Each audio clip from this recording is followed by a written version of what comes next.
Are we on a slippery slope to tyranny? The next step in this process is going to be that people who are supporters of Donald Trump or just conservatives complaining about this are going to begin to get harassed are going to begin to get labeled as potential insurrectionists and are going to begin to get harassed by law enforcement. That's the next step in this playbook, sadly. Welcome to Understanding the Times Radio with Jan Markell. Radio for the Remnant, brought to you by Olive Tree Ministries. Today, Jan visits with longtime ministry friend Bill Koenig. He has served in the White House press corps for 2 decades, and his insights into national and global events are second to none. Jan and Bill cover numerous topics this hour that will give you insight you will find in few places. Here is today's programming.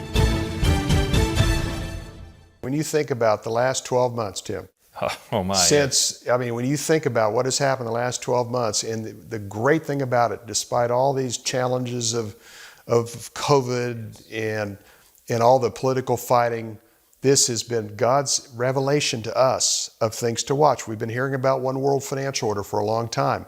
We've been hearing about one world currency. We've been hearing about the great World Economic Forum reset that fits that pattern. We're talking about now like the mark of the beast. When you look at Revelation 13, we're moving into implants right now that will confirm whether you've taken a vaccine or not. All these things that we've been writing about and reading about and hearing about for all these years, we have seen an incredible download of significant biblical final day occurrences and happenings in the last 12 months that were accelerated by this coronavirus pandemic that not only affected the United States, it's affected the entire world. And God's used that in that process to reveal to us a confirmation of things that are written of in the scriptures and what to watch for going forward. So glad you can join me for Understanding the Times Radio today. My guest for the hour, Bill Koenig, served in the White House press corps for almost 20 years. He's an author, a conference speaker, and one of my frequent radio guests, actually going all the way back to 2002. My goodness, how time flies. Some of you get his weekly e-newsletter, Koenig's Eye View from the White House, which examines current events from a biblical perspective. And I'll say more about his books and his website throughout the program. By the way, he apprised me of something when we spoke privately here this week. I'll ask him about here in this hour, and that is this potential White House shakeup and what might be being planned even as we speak. It's really stunning, folks. It's all I can say. We live in interesting times. On certain days, they're almost too interesting.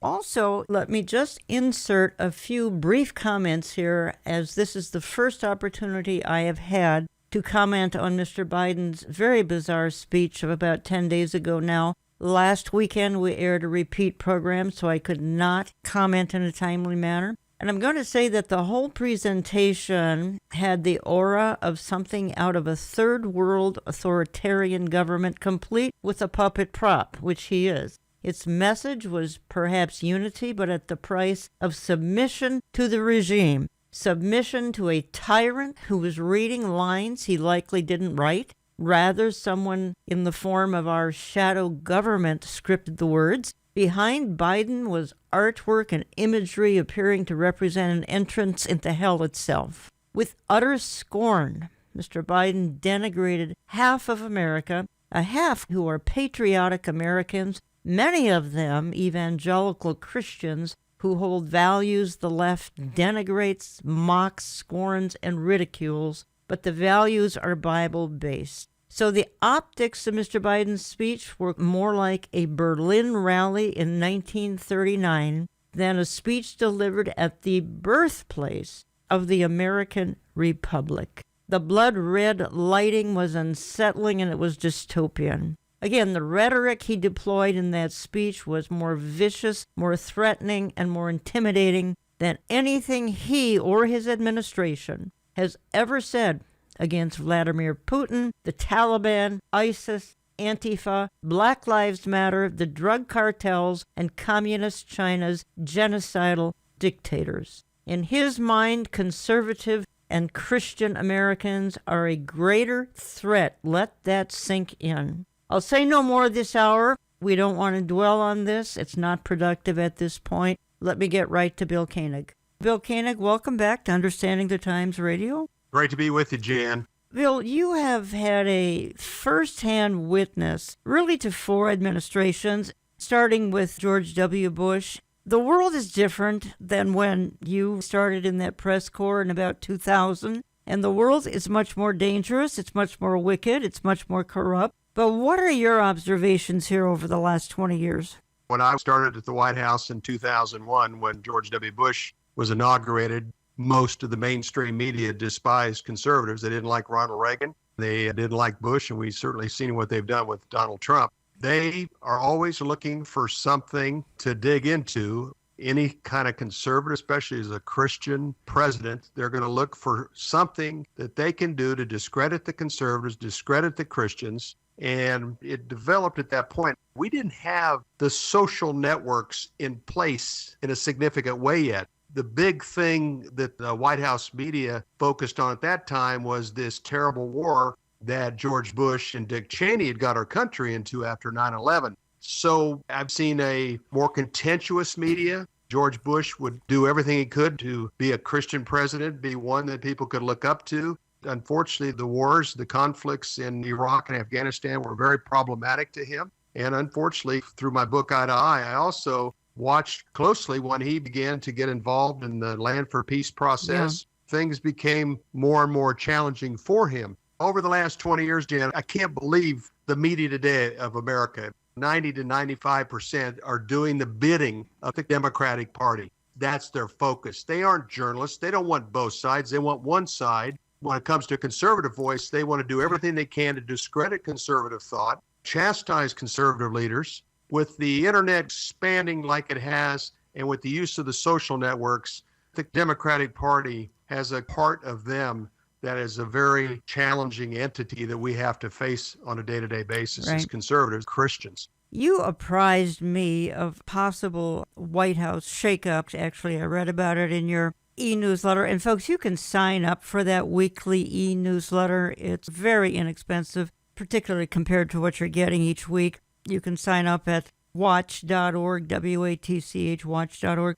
But you apprised me, and your newsletter apprised me of this possible White House shakeup. Please speak into it, because they're suggesting, and I don't know how public this is, that Mr. Biden may step down and California's Governor Gavin Newsom step in, replace him. They would replace Vice President Harris. The Senate must approve all of this, which, as we speak, can't happen unless there's a big shakeup, of course, in the November election. Talk to me about this for just a moment, please. I was in Washington, D.C. in July, Jan, and spoke to a very connected person. And the scenario was that Harris would step down as vice president. Biden would select Gavin Newsom, the governor of California, to be his new vice president. And at some point in the future, he would conceptually step down due to health concerns, something along that line, which we're watching pretty much every week happen. Mm-hmm. And Gavin Newsom would become president, and then he would have to select a vice president. All it takes for a president to nominate a vice president is a 51 vote in the Senate. So I've talked to Democrats and Republicans about this. Kind of shocks them. At the same time, they believe it's very plausible. Okay. And obviously, they're running out of time if they want to make some major change before the election, November 8th.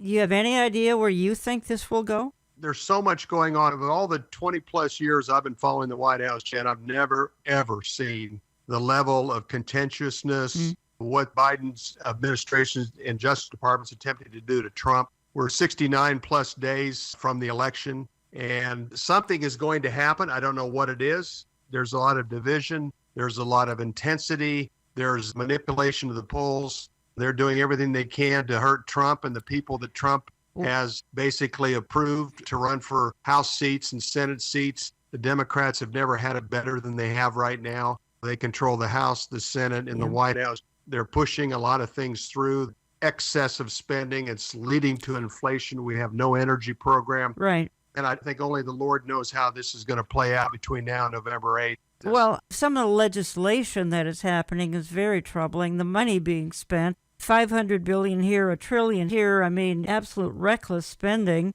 And then I have to say some totalitarianism. I want to play just a quick clip. It's going to be Curtis Bowers, who analyzes, I think, some of the topics we're talking about very brilliantly. And here Curtis is talking about this tremendous invasion that's coming via the IRS. And we've seen this before, but now they've got tens of thousands of new recruits. 87,000 new IRS agents, as we speak, are being inducted to do who knows what. They are preparing for war now by so many things that we see that they're doing.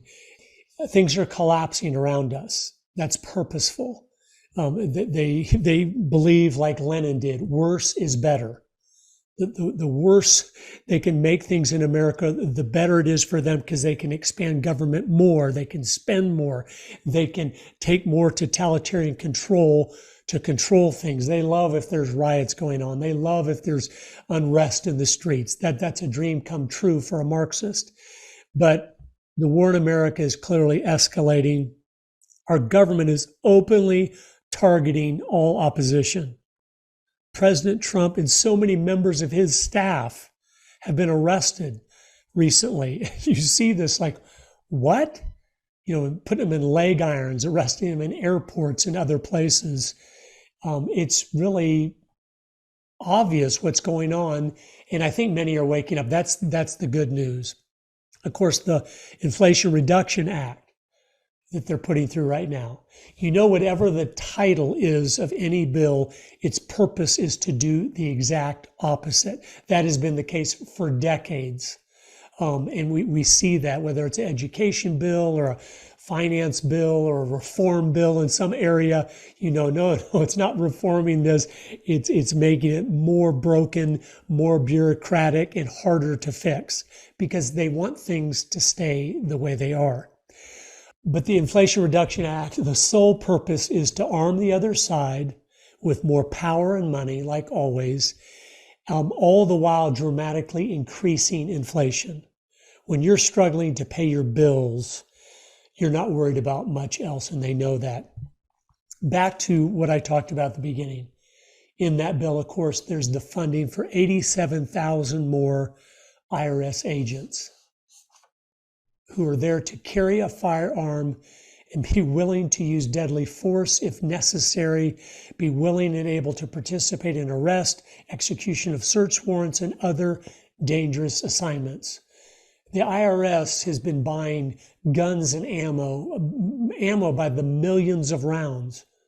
Why would they be doing that? It's a tax agency.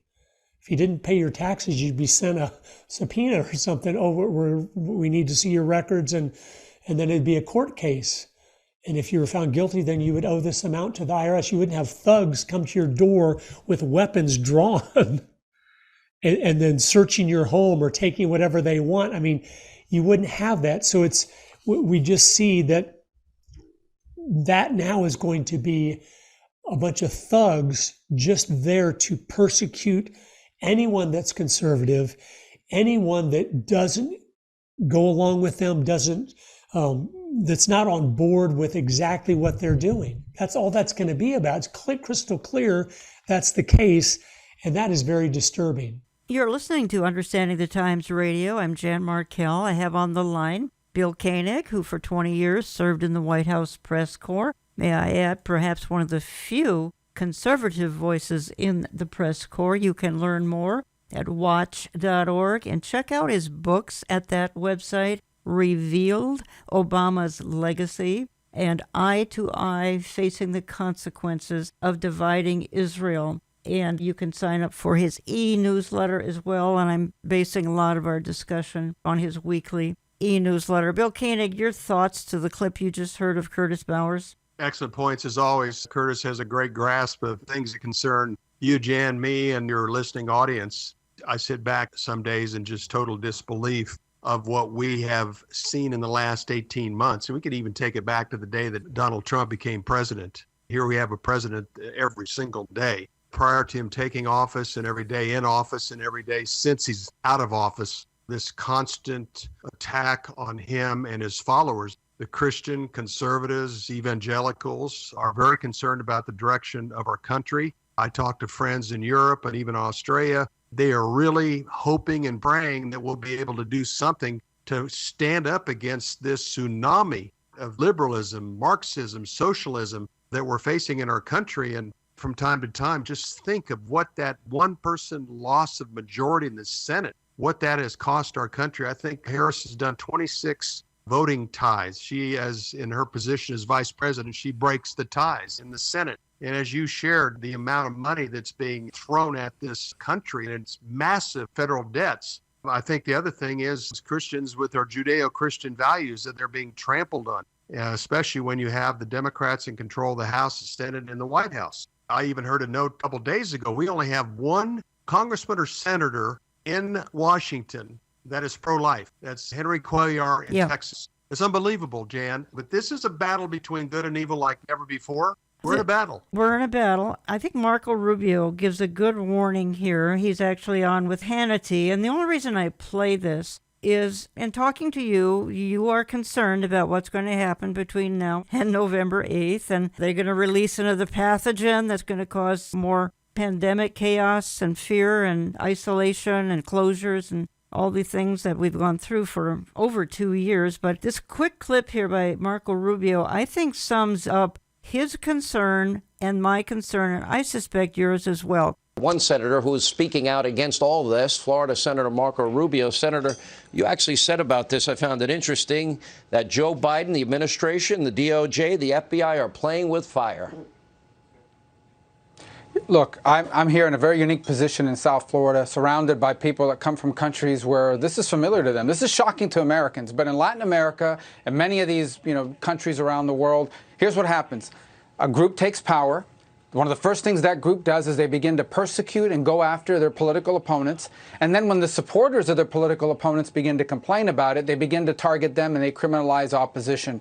And that's what's happening here now. They took power. They are demanding, and you see it on Twitter, you see their public statements, they are demanding, they want Donald Trump arrested, they want him charged right now. They wanted him charged months ago, years ago, they wanted him charged. And I'm telling you the next thing you're going to see here, Sean, because it's the playbook, and that is they are now going to begin to say, oh, these Trump supporters, these Republicans, they're very upset. They're saying very angry things. We think they might be a threat. We think they're radical extremists. Let's start arresting them. The next step in this process is going to be that people who are supporters of Donald Trump or just conservatives complaining about this are going to begin to get harassed are going to begin to get labeled as potential insurrectionists and are going to begin to get harassed by law enforcement. That's the next step in this playbook, sadly. Would you agree with that, Bill? Yes, and that's the U.S. Senator that gets it. And I do, Jan. And we could sit here and go on for many, many minutes of the potential of things that they could do between now and the November 8th election. And I think that's what alarms us. We don't want to create fear and excess worry in your listeners, but we have so much riding on this. I can hardly wait till that election is held, and hopefully it will be held. There's a lot of things that could disrupt that. But the bottom line is, I've shared, Jan, they've never had a better opportunity than now. So through prayer, commitment, and getting to the polls, we can make a difference. I'm quoting you here in your newsletter. The globalists and the Democrats will never have a more opportune time than now to continue to implement their Marxist reshaping of America. So they're not going to quit. They're not going to back down. They're not going to soften their approach in the least, probably just the opposite. And again, I think you and I are concerned, are we even going to have, I hate to use the term a fair election. I know that's a lightning rod term, but or are we even going to have an election, let's say 2024? We don't know. Who knows what God has in mind for America and the world in the next couple of years, but I pray we have a very successful election. When I was living in Virginia, there was an amazing election with Youngkin becoming the governor, Lieutenant Governor Winsome Sears, and the Attorney General is also a believer. That was an incredible election. And I know some states are trying to take the Virginia template to their states, but the turnout of conservatives and Christians throughout the state, because most of Virginia is a red state, the area up around D.C. is most 65, 70% blue, but it was an amazing election. with a governor that's doing a lot of positive things. And he was talking just the other night on TV about how he's working so closely with his lieutenant governor, Winsome Sears, and also his attorney general, and they are bringing optimism and hope to Virginia. So a lot of this is difficult for us to watch, especially not knowing what's going to happen between now and November 8th. But at the same time, there is optimism. And those polls were watched very carefully in Virginia during that vote. And I'm talking to a lot of people. They're going to work the polls and volunteer. We got to do everything we can. Number one, vote. Number two is participate. And number three, keep praying. Because we saw what prayer did. I mean, our church, Cornerstone Chapel, Pastor Gary Hamrick, our church in Virginia, in Leesburg, was on the front line of the Loudoun County issue and also was very close to the governor-elect, and many, many prayers were answered in Virginia. So that's a positive sign, Jan, but we know we're in a conflict and war, and we just need to keep praying for a good outcome. I want to talk to you a little bit this hour about the coming digital currency, and I think before I do that, I'll just play one more clip, and again, it's Curtis Bowers, folks. And we've carried Curtis's DVD Agenda, Grinding America Down, where he documents the communist infiltration into America for the last 100 years. And what's going on now is exactly that. Also, he points out how the left, they want us to be fearful. They are trying their best to scare the daylights out of every conservative and out of every Christian. Don't let them succeed. Here's something that's really important. It's really, it is us. And they're trying to make an example out of him. They know if they're able to destroy him, then Ron DeSantis would probably pop on the scene and do almost the same things. So it's not really about him. It's taking an icon, taking someone that has rallied the troops, inspired them, and trying to beat him down and destroy him publicly so that all of a sudden to wear a MAGA hat or have an American flag even, you're a little intimidated to do that because you see even a president that's a billionaire and has the resources. He wasn't safe from them. They destroyed him. So it's a public execution to just wreak fear in the hearts of us. When I first finished the Agenda film, Agenda Grinding America Down, it's 12 years ago now, everywhere I would go speak, people that had grown up in communist countries would come up to me afterward and hug me and kiss me and say, thank you for warning Americans about communism. And I'd say, oh, you're welcome. But I would interview them and talk with them. And so many sobering things came from those talks. But the one thing that was always crystal clear is they would even tell me, they say, Curtis, even though you've studied communism, you understand it, you understand what their goals are, what they're trying to do, you still don't understand it. And I remember I could tell by looking in their eyes, I'd say, I don't have a clue, do I? And they go, no one in America does, because you've never had any kind of persecution like a communist country persecutes you. You've never had that fear, real fear. And one of them, Augustine, who's at the beginning of Agenda 2, talking about how he was warned that the communists were going to take over Cuba when he was a young boy, and they thought, oh, that's stupid, that's never going to happen here. But how it's happened, but he lives in America, of course, and has for 50 years now. And when we were talking about that, he said, Curtis, one time when I was 18 years old, just walking down the street, the police threw me into the back of a police car and took me to prison. And they made me stay there a couple days.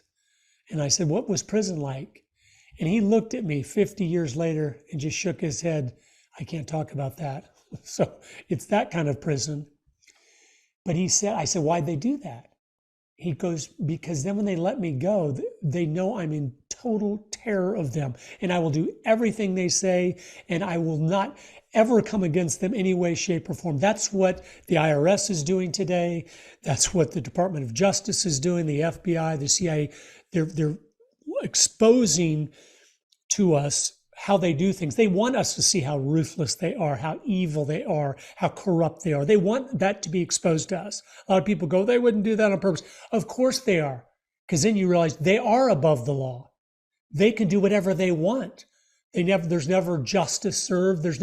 And so you're in terror of them then, just like the KGB or something. You'd be in terror because they can do anything they want. They can come to your home and kill you. They can rape your wife. They can take your children and throw them in labor camps. They can do anything. And so then you just do what they say. Well, again, from talking to so many, I realize that's where totalitarians take you. And that's where we're going right now. That's what's happening. They're doing things to let us see we should be fearful. Bill Koenig, you want to comment on that? The totalitarian concern has been a very significant one. Matter of fact, Dr. Robert Malone, who developed the mRNA, has been very focused on the World Economic Forum and their influence, their totalitarian plans for the world. And when he spent a lot of time in Europe meeting with health officials there and other parts of the world, he said this is a real concern, is a totalitarian takeover of the countries of the world to comply with the World Economic Forum, which you've covered very well in the past, Jan, with this Build Back Better, which we hear New Zealand Prime Minister, an Australian Prime Minister, a Canadian Prime Minister, and others, even Biden for a while would mention that, Build Back Better. Well, that's a totalitarian plan of eventually taking over the world and having a small amount of people controlling the world. And we've got the battlefield as America, as I shared earlier. A lot of Christians in Europe and Australia and other parts of the world are looking to the United States. Please, please fight this, stand up against it. And we are. The evangelical believers are saying we want Judeo-Christian values. We saw a recent great run in Florida of like 5 or 6 major cities, school boards go conservative. So these are the battles, Jan. We are having victories. Yeah. Some of this like really ominous, but I think, with your listening audience, we also have had some good victories. So we just got to keep standing on our Judeo-Christian principles, continue to pray, and continue to look to the Lord for our strength and guidance in these battles. That's the great thing about America. We got a lot of evangelical believers that are on the front line. Programs like yours, Jan's, it's keeping people informed that lead people to pray and lead people to activism to the best we can and stay occupied till the Lord returns. Here's what I want to do in part 2 of my programming. I want to talk to you, at least for a few minutes, on the coming digital currency. You write about it. I'll even read a paragraph or 2 from your newsletter. And this is going to change the way every American banks does their accounting, etc., when in fact this is implemented, which could be as soon as December, more than likely early in 2023. I want to talk to you about that. I also want to talk to you about the fact that you've made this statement a lot, Bill, that we've grabbed onto, and that is we live in the most significant time, probably in the history of the world, with the least amount of interest in the church today about the issues that we talk about. So I do want to talk to you about that, and also that there are over 100 million church attendees, members in churches that are replacement theology and that believe the church is Israel and cannot possibly understand our times or anything we're talking about this hour. We'll do that in part 2. I'm coming back in just a minute or two. Don't go away. 2 Timothy chapter 3 talks about the last days. And I feel as though the theme of the chapter is captured in the first verse. Because the Bible says, "But mark this, there will be terrible times in the last days." The Amplified translation says, "But understand this, that in the last days, dangerous times of great stress and trouble will come, difficult days that will be hard to bear." As you read through the chapter, several things become clear. In the last days, there is a total rejection of God in this world. Anything the Word of God stands for will be rejected. There will be a time when people will want to have their ears tickled. They will want a gospel that gives the blessing but doesn't require repentance. They want a gospel that preaches prosperity instead of sacrificial living. And there's a lot of this now. A lot of people prefer to have their ears tickled instead of receiving the pure gospel that will penetrate the heart and challenge every sinful behavior in your life. Now, to add to the corruption that will be in the world, 2 Timothy 3 tells us that there will be a total breakdown of society because people will be treacherous, rash, slanderous, brutal, disobedient to parents, abusive, and without self-control. No rules, no moral absolutes, no restraints of any kind. Everyone will do that which is right in their own eyes, and woe to the person who dares to question anyone else's lifestyle choices. Welcome back. Glad you can be a part of Understanding the Times Radio today. Quick heads up. We do have an Understanding the Times evening coming up Thursday, October the 6th. That'd be in a suburb of Minneapolis, Minnesota. Check my website under events. We'll be featuring Pastor Billy Crone that night at Revive Church in Brooklyn Park, Minnesota. No cost. It's live streamed to the world. MarkHenryMinistries.com. MarkHenryMinistries.com. Do you think we'll have anything to talk about with Pastor Crone? Indeed, we will. So much I probably won't even know where to begin. Thursday, October the 6th, in a suburb of Minneapolis, live stream at MarkHenryMinistries.com. We've had over a year of these events, and about 1.5 million have watched online in that last year. And also, we'll continue to have scamming going on our YouTube channel. At least 500 of our videos have been stolen. They're altering them. So look for the subscribers for the Olive Tree channel. About 170,000 subscribers. That is our channel, and you can trust it. And also on Rumble and his channel, our website. Now, I want to move quickly into part 2 here with my very special guest, Bill Koenig, who served in the White House press corps for 20 years.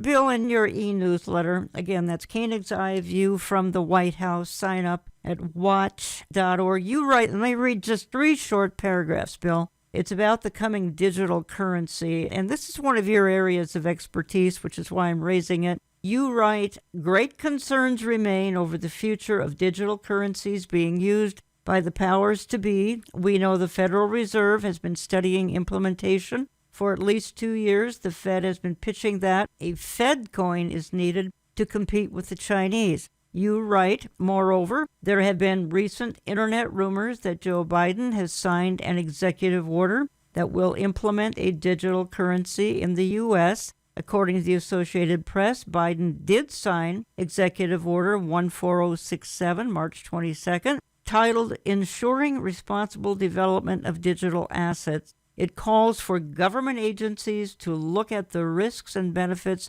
of digital currencies. I'll wind this down, and you write this, Bill. According to the Catherine Austin Fitts interview we posted January 2021, quote, we are in a period of great change and uncertainty where the central bankers are trying to keep the dollar system going, lengthen the dollar system, and accelerate bringing in the new system, trying to bring in new system without anyone realizing it. They are testing the new system, which will be transactional system that is all digital, essentially ending currencies as we know them. And then you conclude, you were in Washington in July, you were told a rumor that there is likelihood of the digital currency being put into place by the second quarter of 2023. There remains much concern that the powers in control could shut off and or restrict the use of the digital currencies if a person didn't comply with the federal overseers. We will continue to monitor this very closely.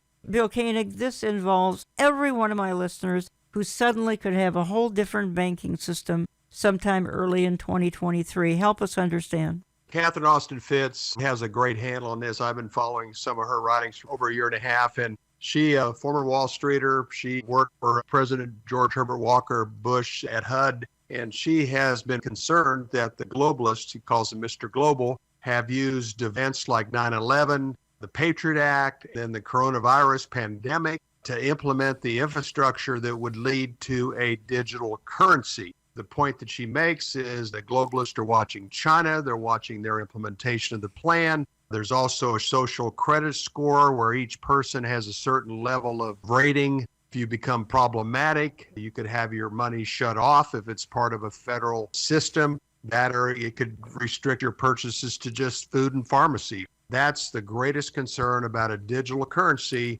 is eventually using that to affect our freedom of speech and our actions. Of course, everything is always based on, oh, your money will be more secure, this will be more convenient, even moving to the eventual mark of the beast, you won't have to carry a wallet, everything will be inside your implant. Right now, it's in your iPhones, Google phones. This is something that's being watched. It's a control apparatus. I heard that earlier this year, the central bankers had a meeting in Europe, and they're working on a consolidation of a future digital currency for the world. And I think Catherine Austin Fitts emphasized the fact that they want to do this behind the scenes where no one really knows what's going on, and then one day it will be quickly implemented.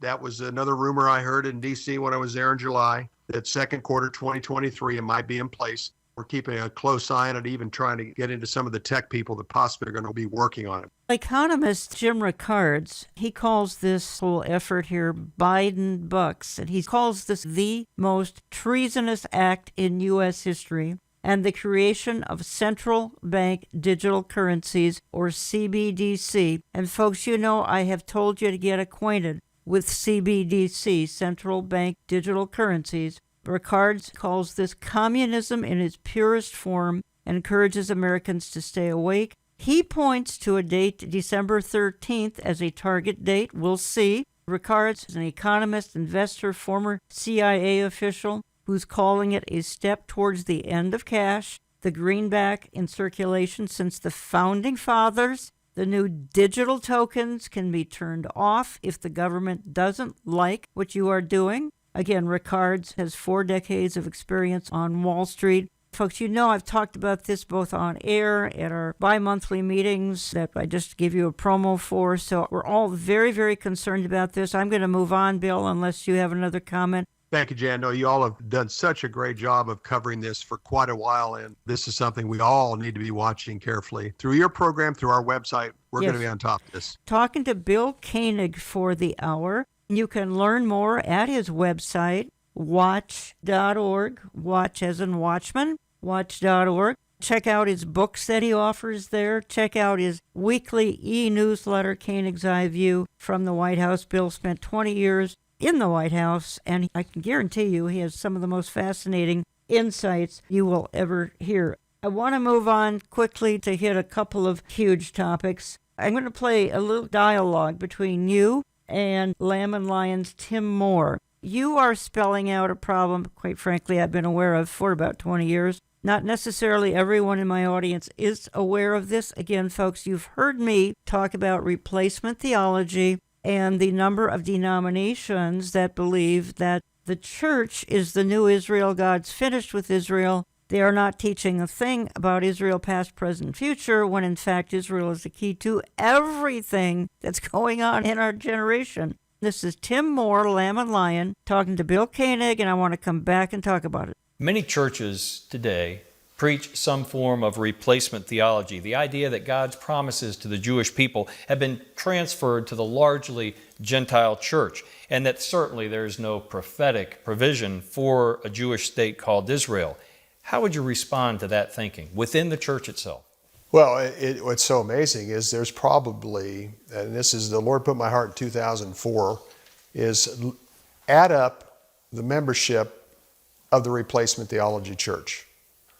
That's 100 million members in 2004. It's probably similar to that today. There's 100 million American church attendees that attend replacement theology churches that have no biblical understanding because they don't study prophecy. They believe it's allegorical and literal.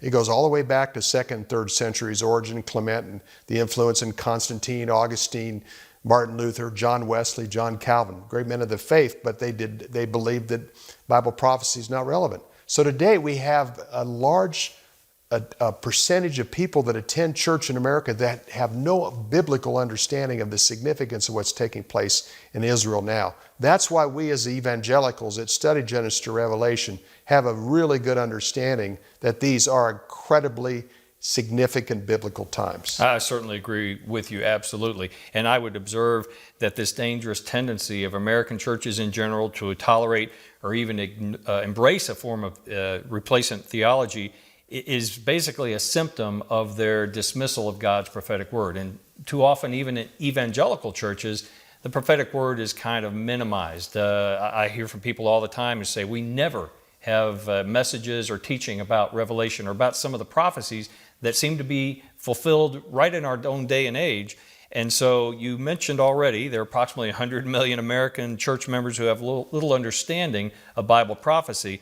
Bill Koenig, so many of the churches today, not all, and you've referenced Pastor Hamrick in Virginia, and of course there's Jack Hibbs and some others that are telling the truth to everybody. But too many of our churches emphasizing your best life now and leaving out this most important issue you just had a dialogue with Tim Moore about. Two things here. One, as you mentioned earlier, we are literally living in the most important time in Bible prophecy history. Soon seeing our Messiah, not sure of the day or hour, but all the signs about us, all the markers that the Lord has put in this Old Testament through the Jewish prophets and Jesus in Revelation are happening right now. We have 100 million people that attend church in America that have no biblical understanding of this. And worldwide, almost 1 billion people that attend churches that don't understand the biblical significance of the state of Israel, God's redemptive plan for the nation of Israel and entire world in which we live. That's the way it is today, and we're living in these times. Could this be a part of the great falling away, the great end time apostasy? I believe so, because when these things play out at an even more intense pace, apostasy, men's hearts failing, not knowing where to turn to, I thought in some ways the coronavirus would have a greater impact on our population. I know a lot of people came to Christ through it, just like what happened right after 9/11. But the U.S. government and the Federal Reserve threw so much money at this problem that people started buying homes with 2.5% interest rate and having a lot of money sent to them through the government. We kind of worked our way through what could have been a potentially more difficult period of time. But if we have more droughts, food shortages, more energy crisis, and these calculated plans of the globalist, we could move into a time where more people are going to say, what is going on? Please help me understand. And that's the opportunity. I mentioned to you, I started a new website, reach1billion.com. And the purpose of that website is to show people the biblical significance of the times we're living in from the scriptures. We're just getting ready, just like you are, Jen, for that time when people are going to say, these are not normal times, help me better understand, and we'll point them to the scriptures. That's reach1billion.com, reach1billion.com. That's up and running now, correct, Bill? Yes, it is. Bill, in the interest of time, I'm moving ahead here to hit another topic. Again, back in 2014-15, this insane Iranian deal was put together. Donald Trump put an end to it. Now the same players are back on the playing field, bringing back to life this living nightmare, this Iranian nuclear agreement. I'm going to play a couple-minute clip here. It's Benjamin Netanyahu. He's hoping he will be reelected this fall in Israel. He's sounding an alarm to the world, which he has done now for 6, 7, 8 years. Well, let's bring in Benjamin Netanyahu on a different note. He's the former prime minister and maybe future prime minister of Israel. Mr. Prime Minister, great to see you. I know as you're very familiar with American politics and American issues, and immigration means a lot. But I know first and foremost, you're as concerned as many other clear-thinking people about the deal we're about to re-enter with Iran on this nuclear proliferation. Could you tell me what your greatest concern is at this hour? I think this is a horrible deal, a dangerous deal that will pave Iran's path with gold, a golden paved highway to a nuclear arsenal. If Iran has nuclear weapons, they don't merely threaten my country, Israel, or the entire Middle East and America's allies. They threaten you directly, because simultaneously with developing nuclear weapons, they're developing the means to deliver them across continents. So you could have in Iran, governed by these fanatic ayatollahs, who will hold every American city hostage to nuclear weapons. I think this is a threat to the peace of the world, and that's what this horrible deal facilitates. It's even worse than the first one. Why? Why is it worse? Well, because, President Obama, in a moment of candor, said in a PBS interview in 2015 that by 2027, that's 5 years from now, Iran will have a breakout time to a bomb that is near zero. That's his words, not mine. And he was right.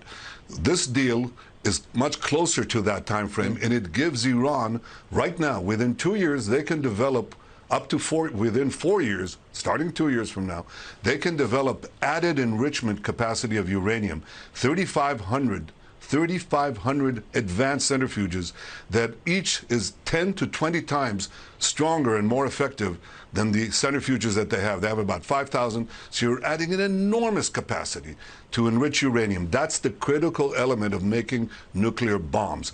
The deal gives it to them.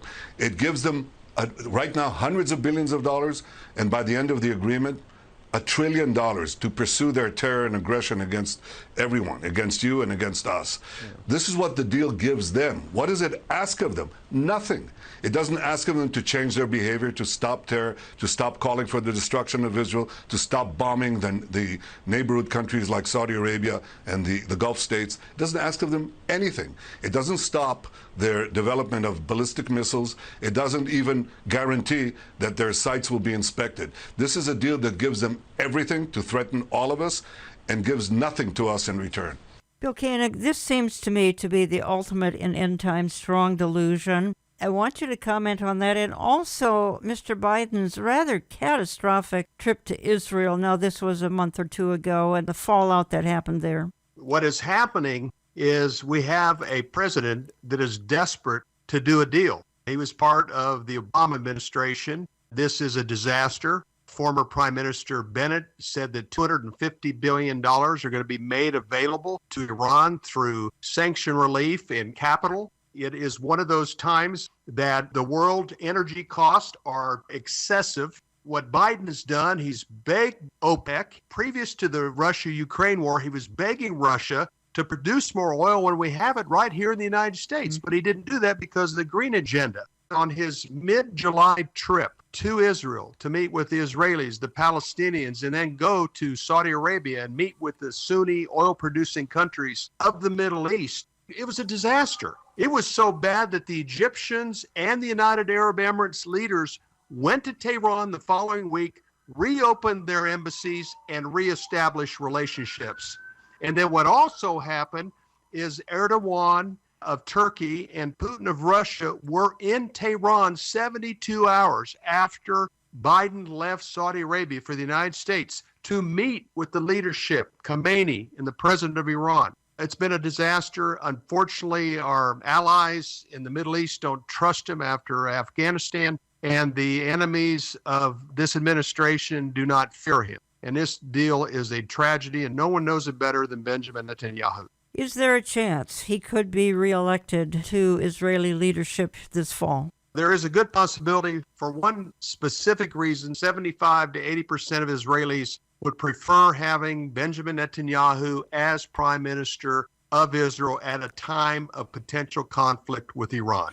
Bill, are we going to wake up some morning here in the near future, and I mean near future, with a headline, Israel strikes Iran? Well, I thought that, Jan, and I was at a briefing recently from a former Trump official. He answered one of the Jewish members, he's an attorney in the audience. He said that Israel's chances of defense are responding to Iran right now are being minimalized because of the deployment of Iranian missiles in Yemen, Iraq, Syria, and Lebanon. And according to another briefing I was on recently, there are now 15,000 missiles on Israel's northern border and 150,000 rockets. And the missiles are much more dangerous. And as well as Netanyahu and others have alluded, Iran now has missile capability to hit any portion of the Middle East as well as Europe. And they're working on ICBM to eventually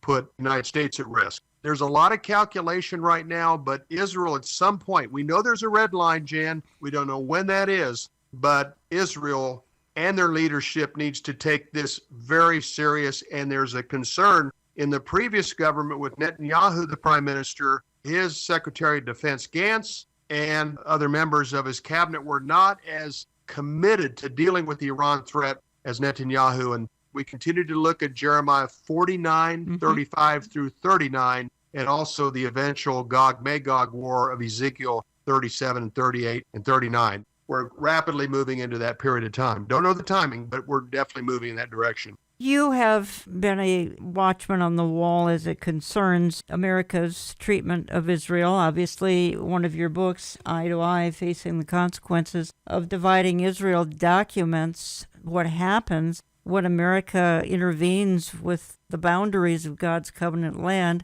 And I heard you on an interview, happened to be with Pastor Tom Hughes, giving the story, and I'm running terribly short on time, but I think we should mention it anyway. And this goes back to January of 2020. You know, life in America was, if I can say, was rather normal. I mean, it was a challenge. We had President Trump as our leader, and COVID hadn't hit the scene yet. It was going to, in a matter of days to weeks.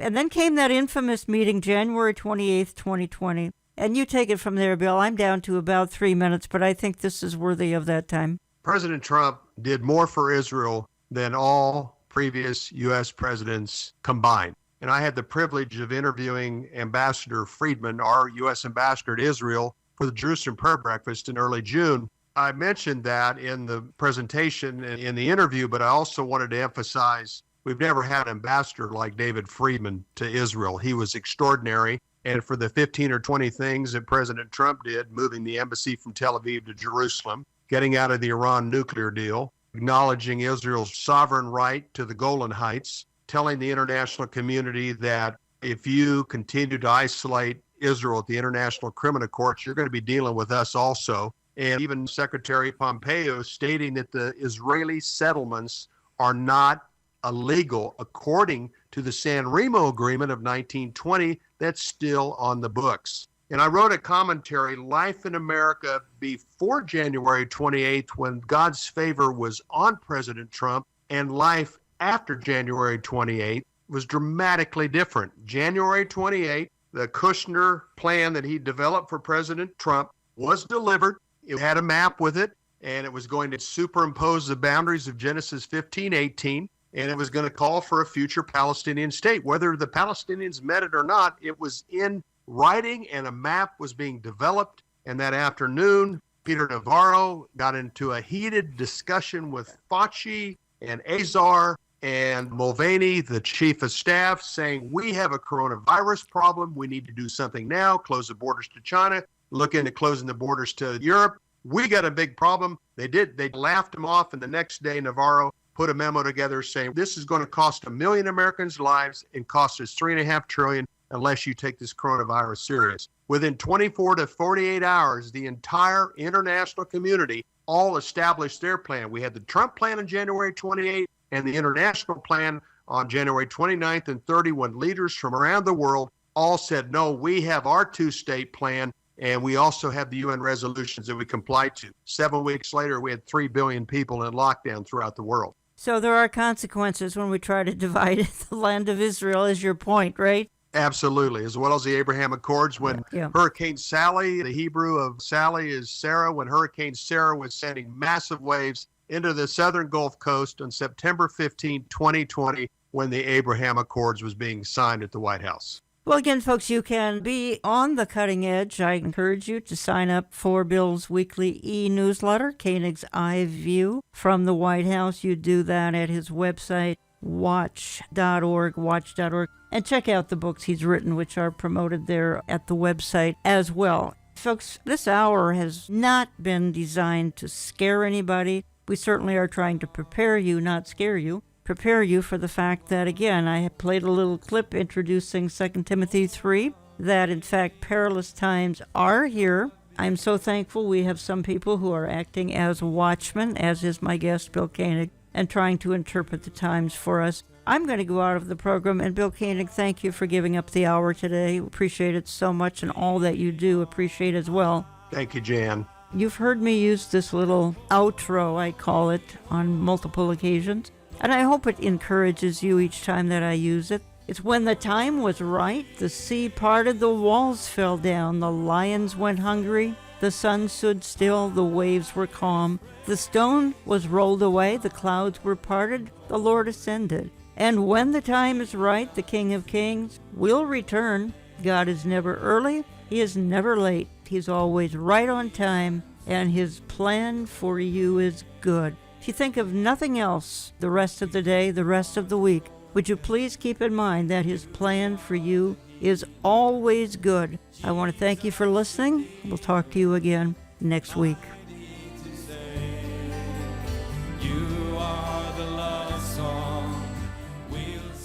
Contact us through our website, olivetreeviews.org.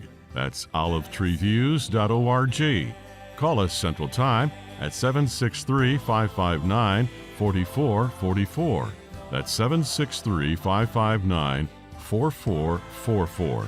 We get our mail when you write to Olive Tree Ministries and Jan Markell, Box 1452, Maple Grove, Minnesota 55311. That's Box 1452, Maple Grove, Minnesota 55311. All gifts are tax deductible. We encourage you to always look up and not around if you are to remain hopeful. Events foretold in the Bible are casting a shadow on the church age daily. We can run from reality or recognize that God is allowing these events to take place so that everything will fall into place.